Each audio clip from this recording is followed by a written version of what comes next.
warahmatullahi wabarakatuh.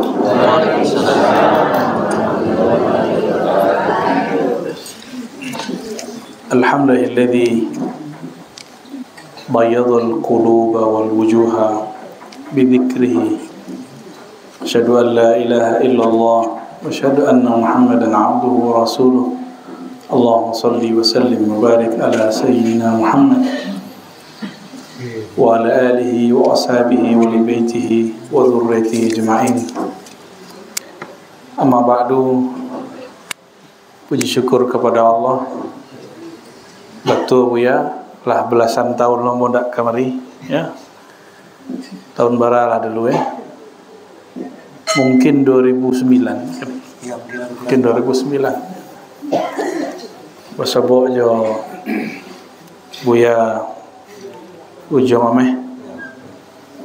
Dan kami kaget kiranya silsilah beliau, silsilah tarekatnya itulah yang masih bertahan, silsilah dari Batu Ampah. Dan sepengetahuan ambo kalau ada selain itu mohon dikasih tahu silsilah Batu Ampah ko yang dibantu apa kini itu berlebuh. Sedangkan silsilah Syekh Abdul Rahman Batu Ampah yang dipertahankan oleh Datuk Buya Syekh Abdul Yumin ya. Ya itu nama beliau. Yumin apa Yumin ya? Abdul Yamin apa Abdul Yumin? Abdul Yumin. Kemudian turun kepada Buya Ujung Omeh dan kini kepada saudaranya Buya Angku Putih. Itulah nikmatnya berislam. Orang yang bersanad bersilsilah itu hanya orang Islam. Jadi kaji ko bersilsilah. Silsilah itu tidak hanya suku, tapi juga silsilah ilmu. Jadi ilmunya bersilsilah bersanad. Bahasa Arabnya bersanad, bahasa awaknya bersilsilah. Silsilah itu sendiri bahasa Arab. Ya. Syekh Abdul Yumin mungkin mambiak dari Syekh Muhammad Arsyad kali ya. Muhammad Arsyad betul ya. Dan itu sangat mahal lah sanadnya.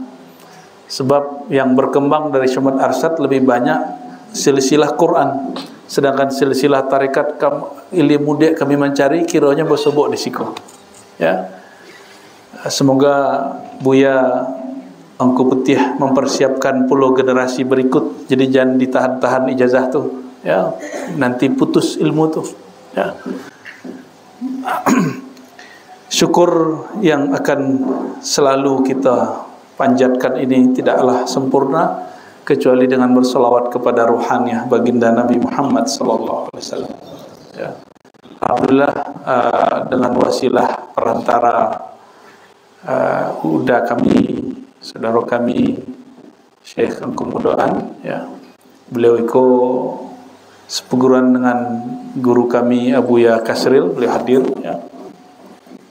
Dulu beliau itu dibimbing oleh Maulana Muhammad ya. Kalau di keterangan yang punun, orang yang ummi tidak bisa baca tulis Latin, tapi kalau mentawajuhkan kami kepala tu rasa dibor, rasa ado es turun di kepala. Meninggal beliau kopiahnya pakai 3 hari dingin kepala dah hilang-hilang. Karomah beliau ya. Dan itu diakui oleh guru kami, guru yang mengajarkan kitab hikam, Abuya Nu'man Basir ya, orang malin kitab, orang sarjana ulama yang boleh disebut paling alim lah ketika itu, di samping Abuya Hasan Basri Datuk Sati Piladang. Beliau itulah dan mengakui. Maka kepada siapapun yang terhubung bersanad kepada beliau-beliau itu salam takzim, salam hormat dari kami. Kami kau masih murid jo ya. Oleh kalau dulu kecek Buya Angku Putih dulu gagah, kini le jo gagah katanya.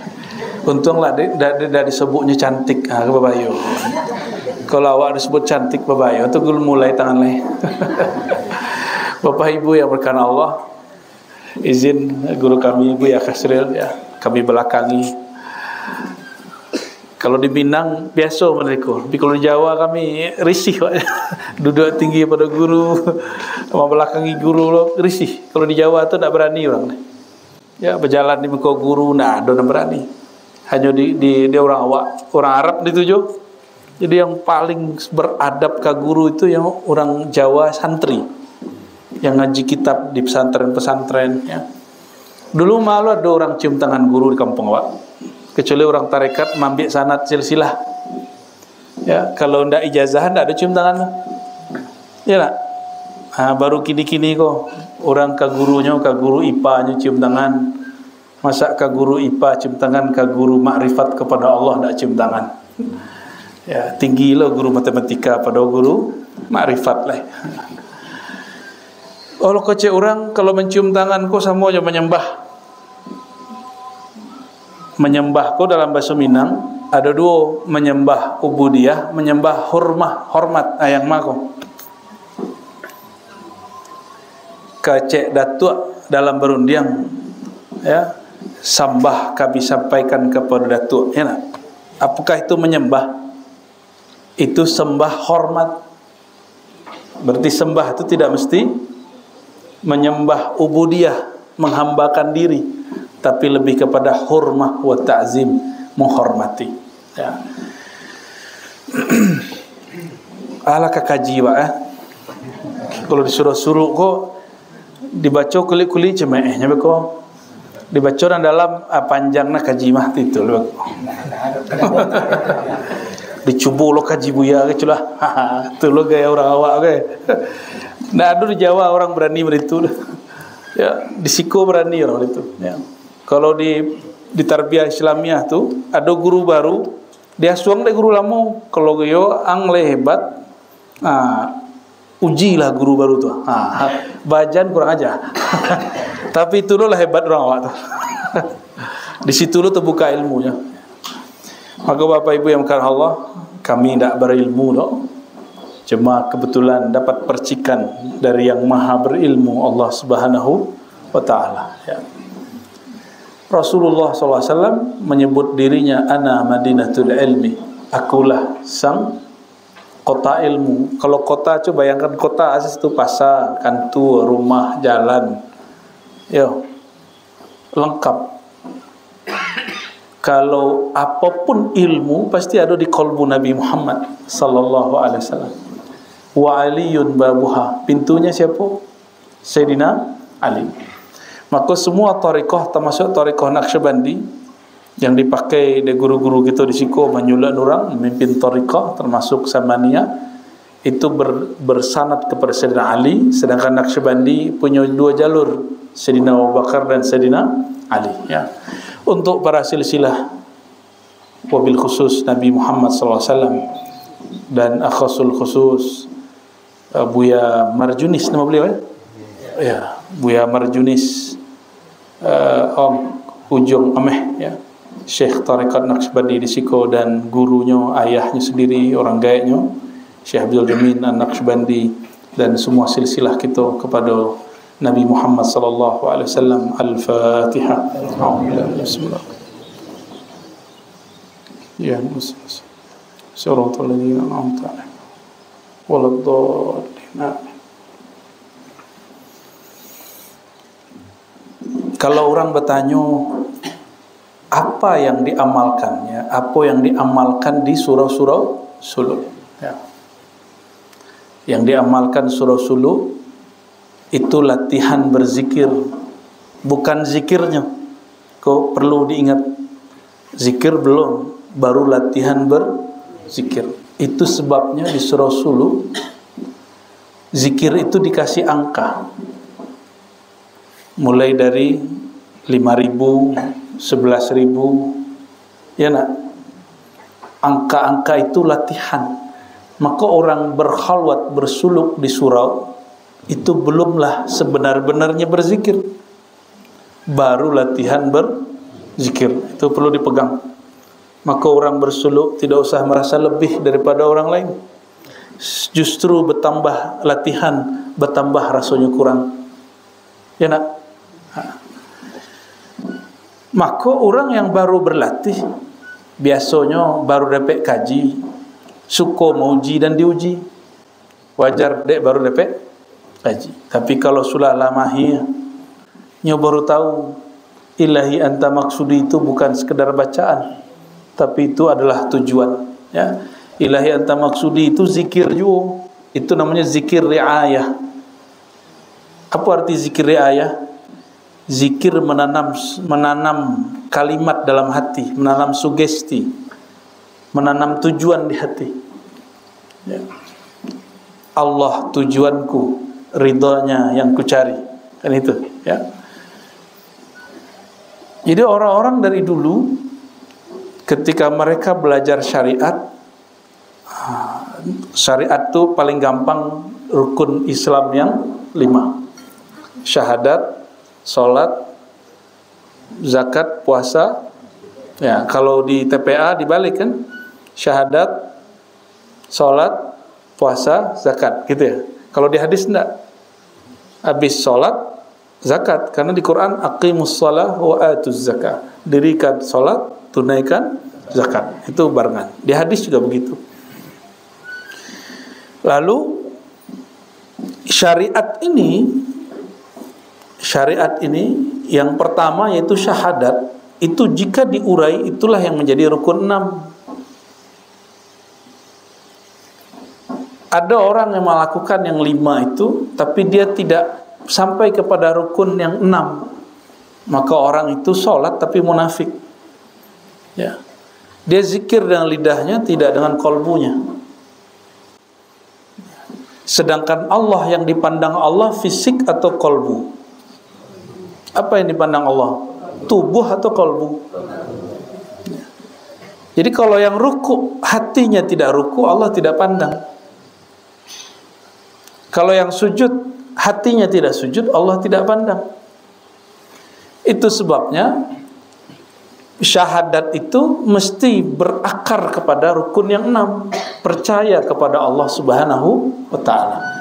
Tapi percaya alias iman itu tidak ada rasanya, hambar, karena hanya sekedar mentasdik di kolbu. Kapan dia punya rasa?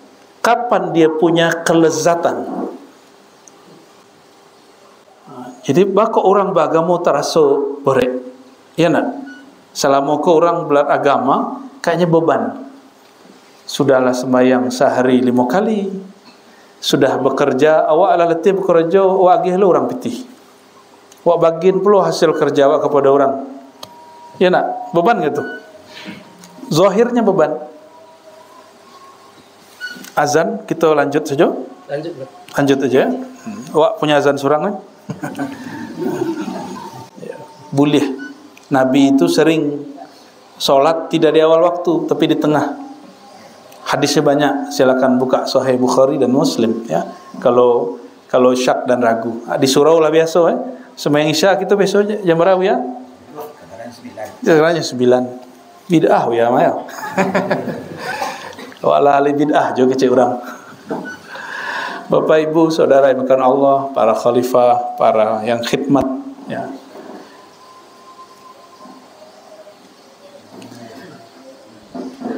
Jadi berthariqah, ya,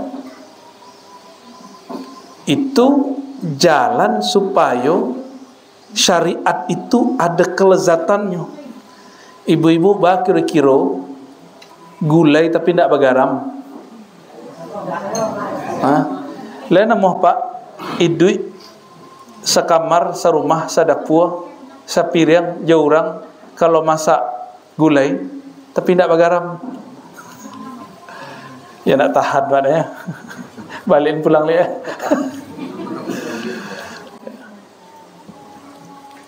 Apa maksudnya? Apalagi orang awak baru datang ke Jawa, masuk ke rumah makan restoran Minang.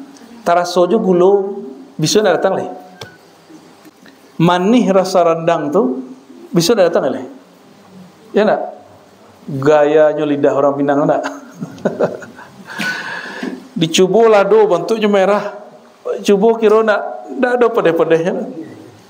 Dicubo lo dan cek cabai rawit. Ayo bengkak bolehnya. Jadi untuk makan, memanjakan perut dan lidah, kita tidak betah makan tanpa bumbu. Kok ada orang betah bertahun-tahun sembahyang tapi tidak ada rasa?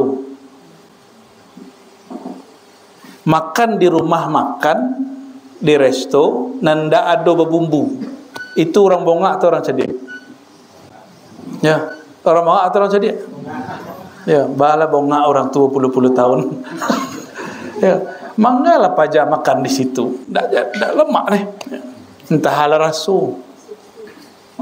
Kira-kira itulah yang ditertawakan ahli kolbu kepada orang yang masih asik dengan dunia zahirnya, lalu solat ibadah apa adanya. Akhirnya sembahyang itu hanya jadi beban dan membayar hutang. Ya. Bagi ahli-ahli zikir, solat itu lebih dari kata wajib. Solat itu lebih, bahkan tidak disebut butuh. Dia teh butuh, dia teh wajib. Ada tak bahasa dia teh butuh dan wajib tuh? Kalau butuh, candu tuh buru indikator itu. Candu madat tuh.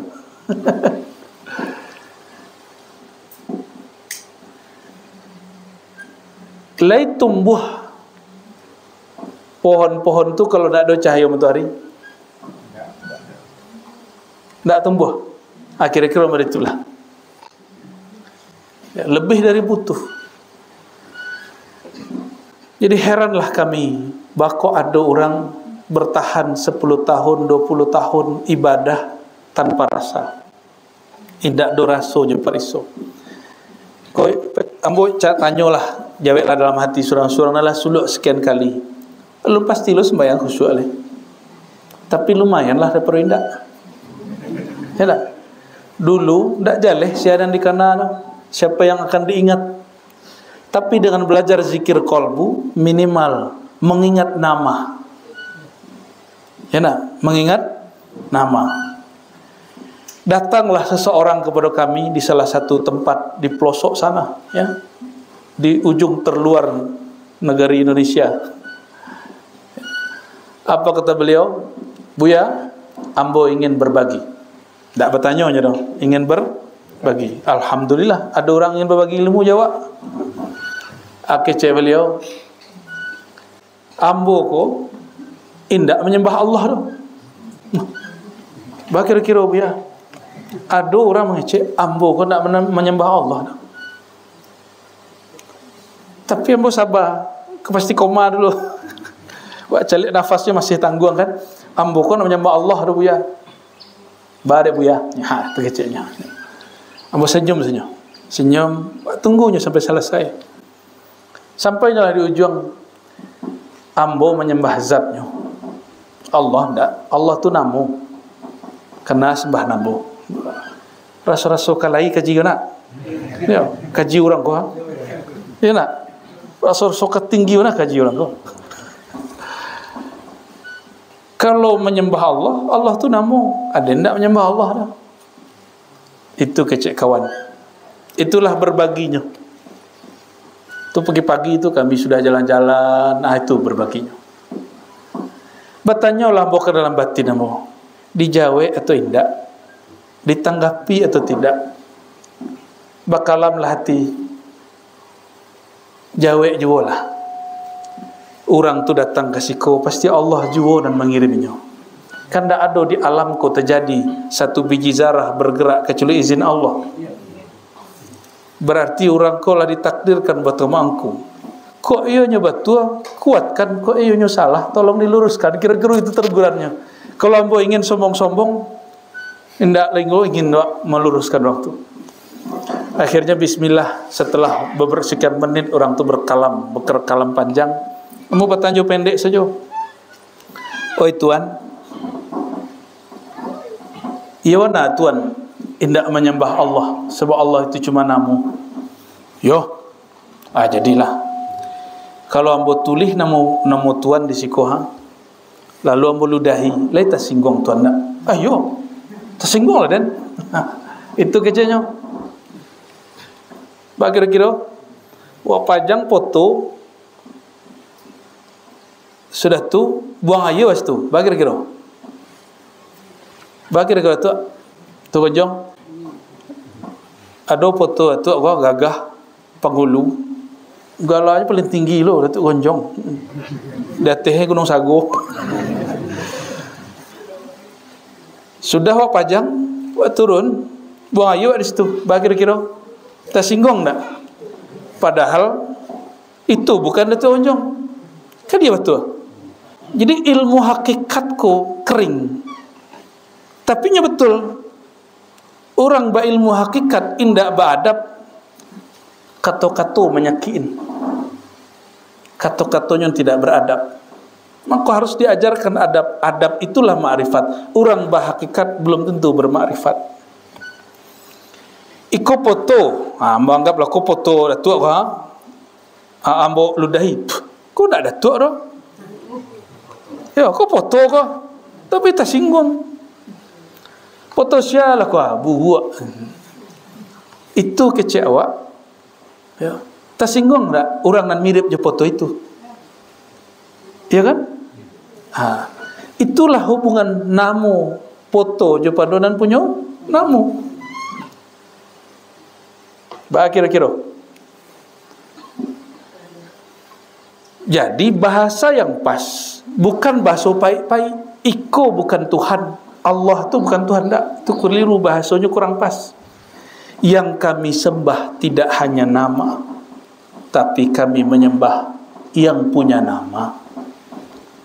Tapi nama tak bawa nak? Nama tak bawa. Ambo pagang Datuk Konjong, tak bawa nak namanya sekalian. Ya, betul tak? Tapi betul ada orang yang baru mengenal namu, inyo menyembah namu. Bagi orang pemula itu sudah tinggi, itu sudah wali, wali am namanya. Sudah wali itu, sudah tinggi itu. Apa ciri-cirinya? Disebut namu, hati menjadi tanam. Tapi nyelun tahu siapa yang punya namu. Ambo sebut-sebut nama ketek buya apa buya? Ali Yunas, Syekh Ali Yunas. Disebut-sebut lah Ali Yunas, malah Ali Yunas. Kiranya orang sampai awak. Jadi ada orang yang baru tahu namu Syekh Ali Yunas Naqsyabandi, Datuk Putih. Ongko Putih. Bukan Datuk ya. Ongko Putih. Kalau Datuk pun celik ko saya tadi. Bajunya dia putih. Orang mah orang tu. Kau daerah apa namanya? Suayan.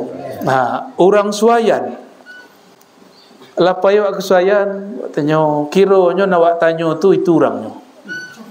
Tapi kan pernah nak kejadian datang ke Sutampe, ya, wak tanya orang tu, kiranya orang tu, tapi nyak ngaku dah.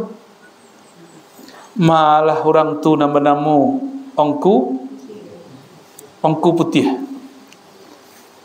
Nah, awak tanya tu beliau kecu airnya di surau. Pail aku surau, kira beliau lah di situ beliau.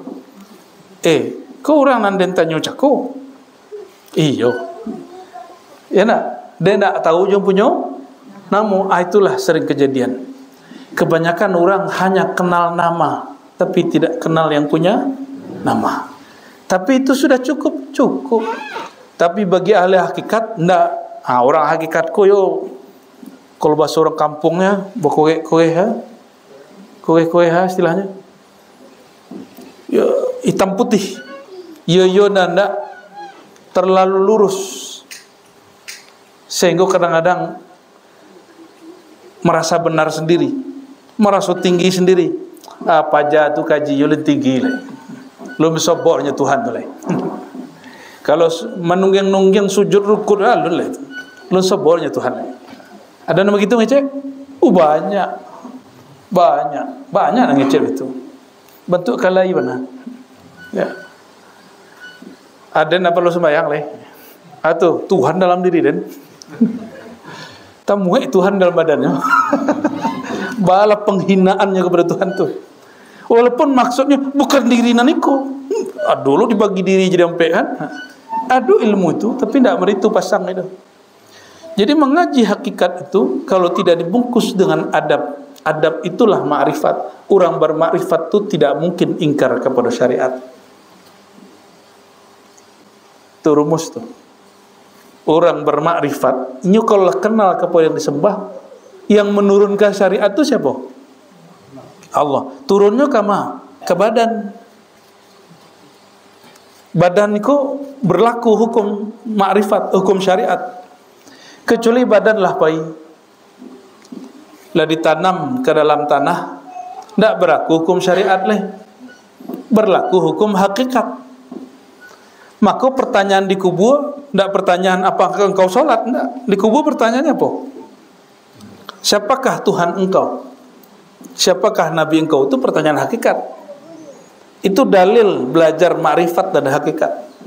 Sebab di kubur tidak ditanya sembahyang. Yang pertama ditanya di kubur apa? Ya, kalaupun pertanyaan sholat dan itu belakangan. Nanti, pengadilannya nanti. Yang ditanyakan mungkar nakir cuma itu.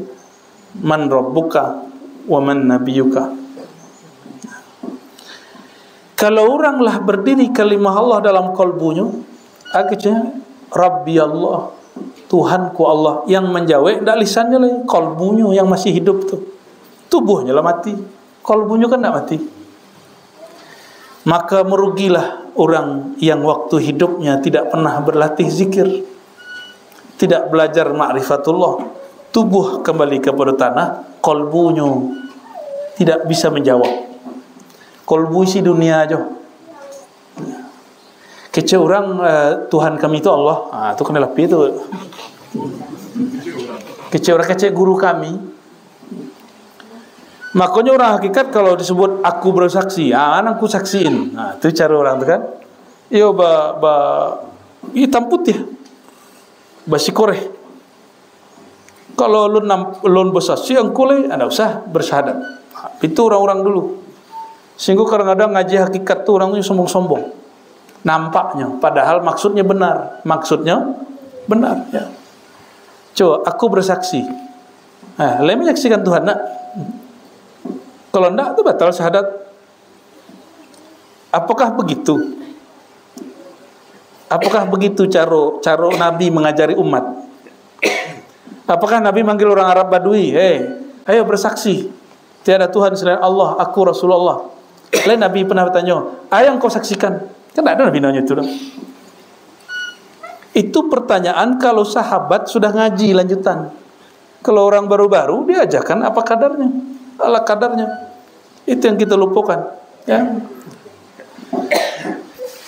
Bapak saudara yang bukan Allah. Jadi di mana perlunya belajar hakikat dan ma'rifat itu untuk membumbui, untuk memberikan kelezatan dalam bersyariat. Ya. Jadi kalau orang hanya kini kan sedang tren tahfiz, bagus. Cuma mereka melupakan satu hal, memahami apa yang dihafalkan, merasakan isi yang dibaca. Jusya awak mengecek. Mengajarkan cara membaca banyak tak? Adakah yang mengajarkan adab batin membaca? Kan ada. Sehingga ketika membaca Quran seakan-akan kita berkalam dengan Allah Subhanahu wa taala. Pernah ada dari jaran orang? Tidak pernah. Tidak ada guru mengajarkan itu. Akhirnya kini kita sangat bangga kalau anak kita hafal Quran, hafal hadis, tapi orang-orang heran. Anak ambo buya hafal 15 juz, tapi nya melawan kawa kajiwa di botannya sadonya. Keceknya suluk-suluk ku bidah. Hafalan juznya berapa? 5. Sehingga pemahaman orang gaya, wih anak was sekolah, nya anak sekolah, suluk ku bidah, nampaknya bidah malah. Nya tak tahu bahwa ilmu suluk tu diambilnya di mana? Diambilnya di Mekah dulu. Syekh Muhammad Arsyad setelah hafiz Quran baru bersuluk. Syekh Abdurrahman Betompa setelah hafal Quran bersuluk. Maka dulu di Madrasah Tarbiyah Islamiyah setelah 7 tahun sekolah orang suluk dulu. Kini tidak boleh.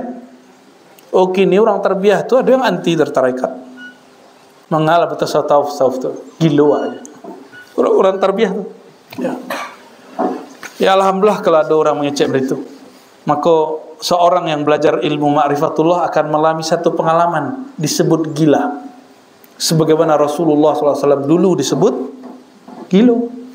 Nabi pernah disebut gilo tak? Maka sunnatullah, jalannya orang yang mengikuti jalan kerohanian Rasulullah pasti dituduh gilo.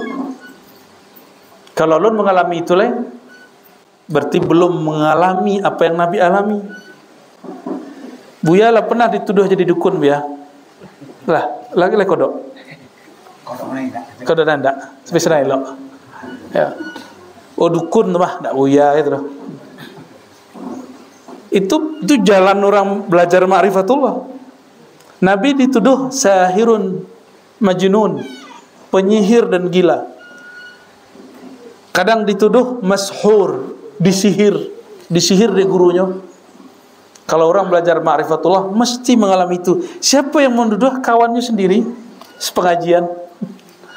Ya. Berdasarkan itu Bapak Ibu yang bukan Allah, ayat yang tadi dibaca oleh MC yang benar bukan protokol ya, istilahnya harus diluruskan di kampung-kampung. Ini masih banyak istilah yang kurang benar ya. Jadi pembawa acara itu disebut pembukaan, orangnya disebut MC, bukan protokol.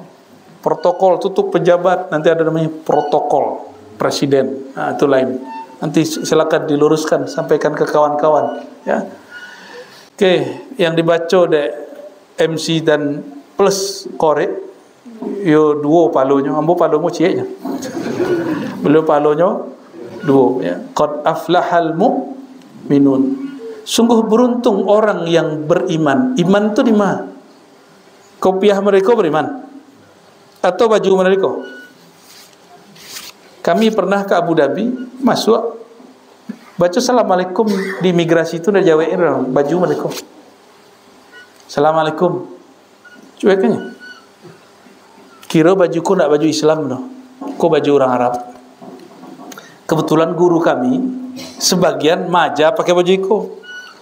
Jadi ketika awak pakai baju iko, terkenal lah guru-guru dan maja tu. Ya.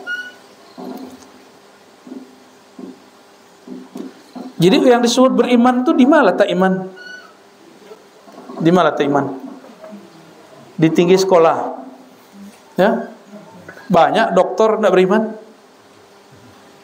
Maka orang berilmu itu di kepala. Ilmunya baru di kepala, belum tembus ke kalbu. Yang disebut orang beriman itu yang mentasdikkan, percaya kepada Allah dengan kalbunya. Jadi ayat itu berbicara tentang ilmu apa? Qad aflahal mu'minun. Sungguh beruntung orang yang dengan kalbunya percaya. Itu bab tasawuf.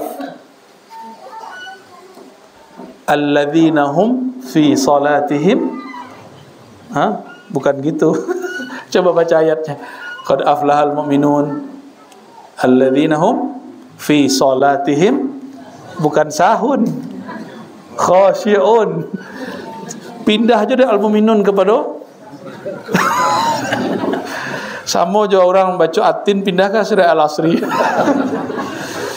Ya. Yaitu orang-orang yang di dalam solatnya mereka khusyuk. Ambo bertanya, khusyuk itu adakah ilmunya dipelajari dalam fikih? Dalam ilmu fiqh kita orang lamu. Coba rukun 3 oleh. Ada bab khusyuk nak di situ? Ada nak? Rukun 3 oleh apa? Pertama niat, terakhir tertib. Itu lihat itu. Lihat ada khusyuk di situ? Dah ada. Jadi kalau belajar khusyuk di mana? Coba sifat 20. Allah wujud kidam baqau, terus semua sifat dipelajari. Lihat ada khusyuk di situ? Tak ada. Di mana orang belajar khusyuk? Mesti belajar tasawuf. Maka ayat itu, jadi kalau orang bertanya, apa dalil bertasawuf? Kasih surah Al-Mu'minun. Alladzina hum fi salatihim khasyi'un. Orang yang di dalam salatnya mereka khusyuk. Khusyuk itu bukan masalah mata micing, mata menangis, bukan. Khusyuk itu kalau orang kenal kepada Allah, kenal kepada seseorang yang mulia, makanya ketundukan itu namanya khusyuk. Maka khusyuk itu natijah orang mengenal yang disembah. Ini kalau diterjemah bebas apa? Sungguh beruntung orang yang beriman. Pakai alif lam. Beriman yang khusus. Khusus apa? Mereka yang mengenal Allah sehingga mereka khusyuk di dalam sholatnya. Ya. Kami konvoy pakai motor, tapi lupa pakai jalur mobil di Jakarta tuh. Jadi di Jakarta tuh kalau ada beberapa jalur hanya boleh mobil, kalau motor sebelah kiri. Kami masuk ke jalur besar tuh, kiranya ada orang razia di dalam. Ditilang lah. Tapi waktu mau ditilang, ditanya, ya, ditanya oleh kawan, de anggota tuh, de polisi tuh, dari mana? Kalau awak ditanya dari mana, tuh aja dari rumah, enak. Tapi kalau ini tuh sesama anggota, nyojawe divisinya, misalnya dari Bareskrim gitu, dari Mabes gitu, dari Kapolda gitu, dari Polda gitu, dari Polsek, mereka nyebut gitu, langsung paham, langsung disuruh jalan. Kebetulan di depan kita ada satu anggota, ketika ditanya dari mana, jawabnya disebutkan divisi kerjanya, langsung disuruh jalan, langsung hormat orang tuh, lanjut bang gitu. Tadi belum kenal, setelah kenal jadi hormat. Badan kita lah sujud sudah, rukuk sudah, tapi kenal belum. Nah, maka ketika ada ayat simahum fi wujuhim min atharis sujud, ada tanda pada wajah mereka bekas sujud. Bekas sujud itu secara harfiah hitamkan yang orang. Itu secara harfiah. Boleh tidak pakai yang hitam? Boleh. Tapi dalam ilmu tafsir, simahum fi wujuhihim, berbekas sujud mereka pada wajah. Orang yang sujud tu kepalanya di bawah. Berarti orang tu merendahkan egonya. Maka ciri-ciri orang yang sujud, ini mau merendahkan isi kepalanya. Bah kira-kira, lah ada asar sujud di badan anak. Ya. Kalau meninggi ya apa aja tu anaknya, nak tentu sini. Kalau itu je kecil baru atau sujud itu. Baru kepala yang sujud, ya, belum ada dalam wajah mereka. Ya. Jadi mengenal nama, model tadi baru kenal nama. Orang tahu jo nama tu, tapi tidak tahu jo punya nama. Apa jadinya? Ketika bersebut, ini tidak hormat. Inilah kejadian pada orang yang kenal nama. Itulah sebab bako orang lah bersuluk mungkin 10 kali, tapi kalau dapat musibah mengeluh juga. Ya. Suluk sudah 10 kali, dapat musibah tetap mengeluh. Apa sebab? Inya baru kenal nama, belum kenal perbuatan yang punya nama, tugas yang punya nama. Mau tanya, adakah di dalam hidup kita sesuatu kejadian Allah tidak izin? Adakah kejadian 1 detik atau detik itu dibagi, Allah tidak ikut serta? Tidak ada. Ya. Jadi kalau awak dapat nan elok, dapat nan buruk, dapat rasaki, dapat ujian, itu Allah ikut serta nggak di situ? Berperan kalau di situ? Ya. Yo. Tapi dek murid, kau ada murid kau sudah talqin zikir, terlama zikir, dek lama zikir, ujian tiba. Biasanya ujian kau lah ada, nyolah sakit jo, tapi sakitnya bertambah berat. Kecek kawan, semenjak ada yang membiak kaji kepada Buya, sakit dan bertambah-tambah. Berarti 5 buya aku berbayo. Aku jawab ambo, kok yo 5 zikir nanam wajan membuat angku sakit. Detik kini jo buanglah kaji tu. Kok iyo berubah muka kawan, ingin curhat tapi salah adab. Ingin curhat tapi salah adab. Berartinya baru kenal namu. Yang membuat inyo sakit itu Allah. Tapi sebab kan inyo jo. Awak sakit kan awak jo. Kolesterol. Awak nak makan atau Allah nak makan? Tanya celih ha. Awak kolesterol, darah tinggi. Itu awak nak makan atau Allah nak makan?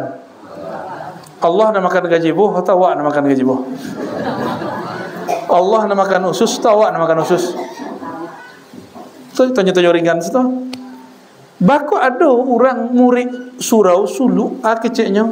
Ada semenjak suluk kok naik tensi dan kolesterol dan tinggi. Padahal orang disuruh suluk, le makan daging. Bisa dicek Pak, orang yang kolesterol 30 hari, 40 hari disuruh suluk, dites kolesterolnya stabil. Ambo jamin. Kecuali di malam ke-21. Naik seketek. Bakok tanggal 21 makannya. Ada rasionya. Ya. Palah ngaji Pak. Kalau sembahyang sudah tuh pulang oleh. Ya, kalau ke sembahyang berarti selesai kami balik. Ya, belum selesai dah ya. Selesai kerana dia alami ko. Kira-kira bertanya biar mana yang harus kita kerjakan dulu. Kalau berjawab ceko. Tidak. Tuh kasih pertanyaan beritu. Ambo lagi lu pertanyaan beliau. Sembahyang jemaah wajib apa sunat? Nuntut ilmu wajib apa sunat?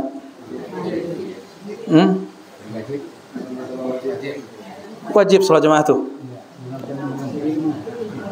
Wajib salat jemaah tuh di awal waktu. Enggak. Kalau yo selesai, ambo jamak sembahyangnya. Mudah lah sembahyang sekolah. Ya. Alah deh kalau gitu ya. Barangkali itu kaji kita. Semoga dari menyembah namo kita bisa menyembah nampunya namo. Olah deh. Hah? Orang sih kok siap-siap. Lah nanamu hati leh, segitu rumahnya. Nah, Tunggu dulu ya, kalau sudah kami. nyo kaji sudah tuh mati jo jadinya. Kalau lun mati lun sudah kaji leh. Ya namun kosut kami sudah ada nama dua 6 bulan gitu. Karena ada awalan uya dari DPT satu di Toko. Kau singo tu pedang. Itu lu ya keceng lo. Mana suruh aku mami, kau suruh aku putih, kau suruh mana? Ayo. Aiko, hanya buaya macam kan. Jadi sudah itu kami rasa di tengah jalan deh. Tengah jalan baru kami. Dalam kode. Hah? Dalam kode sontago. Telah selesai gitu. Sembahyang oleh. Demikian dari kami. Assalamualaikum warahmatullahi wabarakatuh.